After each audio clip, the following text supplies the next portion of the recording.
বলে আসমান আমি তোর মাথার উপর একটা দুইটা নয় রে 6টা আসমান ঝুলায়া রাখছি আমি। এক একটা আসমান বানাইছি আমি আল্লাহ নূর দিয়া, কোন আসমান বানাইছি স্বর্ণ দিয়া, কোন আসমান বানাইছি হীরা মণি মুক্তা দিয়া। এরকম ভাবে আসমান সাজাইছে। যেদিন ইসরাফিলের সিংহায় ফুঁক দিবে রে, আসমান থেকে সূর্যটা ভেঙ্গে ভেঙ্গে টুকরা টুকরা হয়ে জমিনে পড়বে। জানোনি সূর্য কত বড়? এখন তো আমরা এখান থেকে তাকায়া দেখি সূর্যটা একটা প্লেটের মতো দেখা যায় গো। না না, এখনকার বিজ্ঞান বলে এই সূর্যটা এই পৃথিবীর থেকে 13 লক্ষ গুণ বড়। সুবহানাল্লাহ কি বাড়ি দিয়া হবে? এই বিজ্ঞান বলে এই পৃথিবীর থেকে 13 লক্ষ গুণ বড় সূর্য, আর এর দূরত্ব হলো 9,30,00,000 মাইল দূরত্ব। সুবহানাল্লাহ।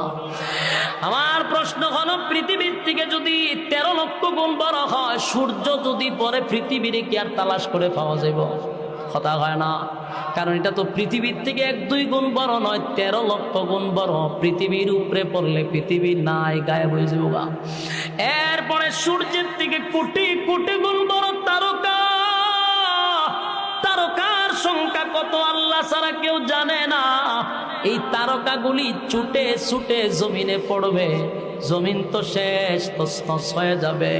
সাগরের পানির মধ্যে আগুন ধরে যাবে। আটলান্টিক মহাসাগর, ভারত মহাসাগর, আরব মহাসাগর, প্রশান্ত সাগর, খাল বিল নদী নালা যা আছে সবগুলার পানি এক হয়ে যাবে। তখন আর লবণাক্ত মিঠা পানি এক হয়ে যাবে। কোনো পানি সবুজ পানি, কোথাও সাদা পানি এক হয়ে যাবে। সব পানি এক জায়গায় ঘুরে আগুন ধরে যাবে। সমুদ্র সৈকতে আগুন ধরে যাবে।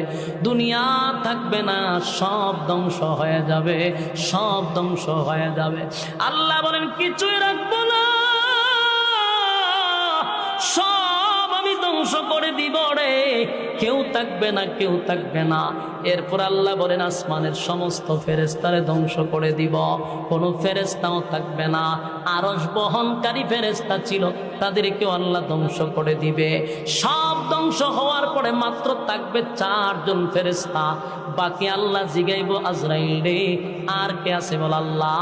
সমগ্র পৃথিবীর সমস্ত প্রাণী শেষ, আল্লাহ ফেরেশতা কুল শেষ।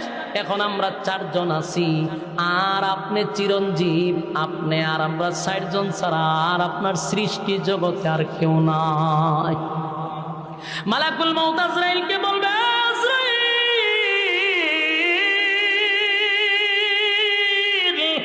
যা জিবরাইলকে শেষ করে দে।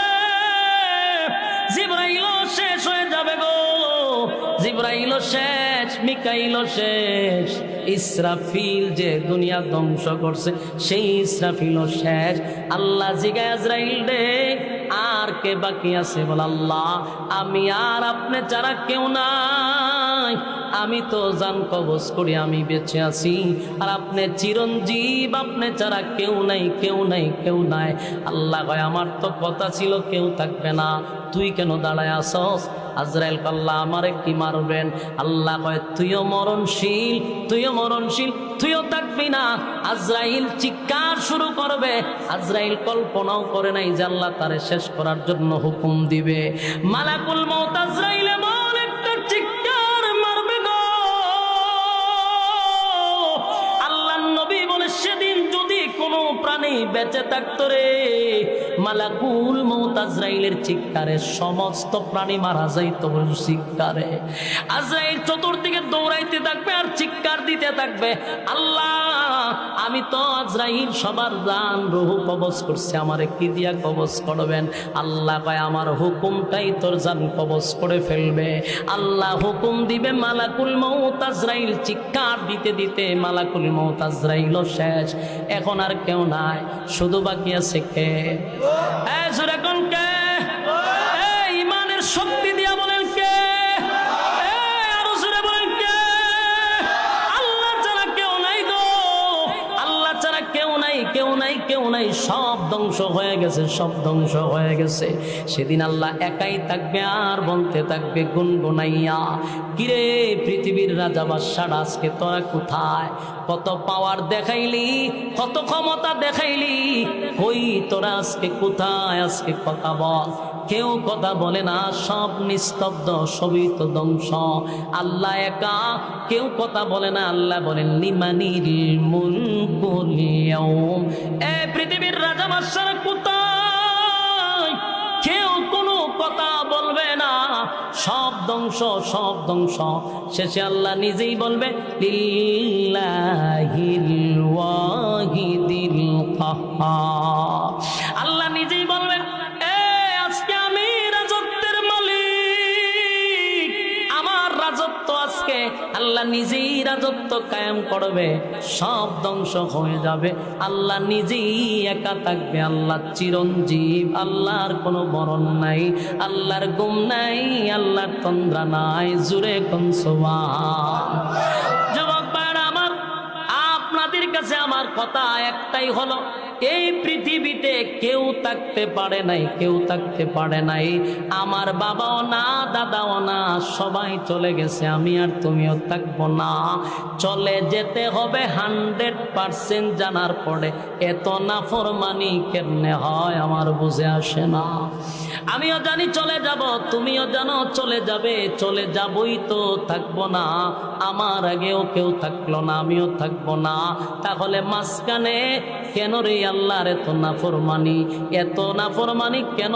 বাংলাদেশে মিম্বরে বসে বসে ইমামরা, মসজিদের মিম্বরে বসে এত ওয়াজ করার পরেও আমাদের রক সোজা হয় না। এত মাহফিলে বক্তা ওয়াজ করে বোঝায় রক সোজা হয় না। সোজা তো হইবি, বেঁচে থাকতে হইলি না, মরার পরে সোজা হবি। আল্লাহ আমাদেরকে মরার আগে সোজা হওয়ার তৌফিক দান করুক, আমিন। যেই কথাগুলি বলছি যদি আমরা এগুলা ইখলাসের সাথে শ্রবণ করি।